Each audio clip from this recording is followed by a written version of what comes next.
ക്യാൻസറിനെ അതിജീവിച്ച ഒരു ഉമ്മ സ്വന്തം മകന്റെ മുമ്പിൽ തോറ്റുപോയിരിക്കുന്നു.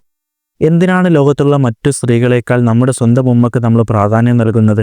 ആ ചോദ്യത്തിൻ്റെ ഉത്തരം മാത്രം മതി ഈ വ്യക്തി ചെയ്ത കൊടും ക്രൂരത എത്ര വലുതാണെന്ന് മനസ്സിലാക്കാൻ.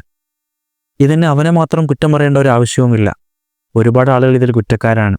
ആദ്യമായിട്ട് അവന് ലഹരി ഉപയോഗിക്കാൻ നൽകിയ ആളുകൾ, അവനെ ലഹരി ഉപയോഗിക്കാൻ പ്രോത്സാഹിപ്പിച്ച ആളുകൾ, അവനെ ലഹരി ഉപയോഗത്തിൽ നിന്ന് തടയാത്ത ഉത്തരവാദിത്തപ്പെട്ട ആളുകൾ.